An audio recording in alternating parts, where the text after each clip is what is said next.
In this video, you'll learn how to delete a site on Webflow in just a few minutes, so you can clean up your dashboard and manage your projects with ease.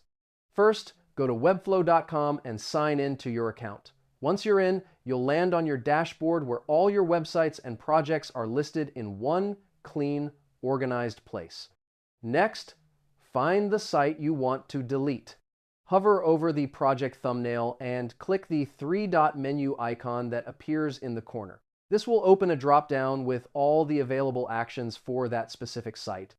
Now, from the drop-down menu, click Settings. This will take you to the Project Settings page where you can manage everything about your site, including hosting, domains, and, most importantly, the Delete option.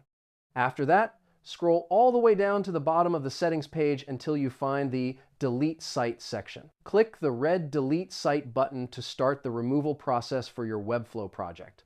Once you click Delete, Webflow will ask you to confirm by typing the site name.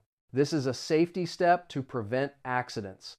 Type the name exactly, click Confirm, and your site will be permanently removed from your account. And that's it. Your site is now deleted from Webflow, and your dashboard is clean and ready for your next amazing project.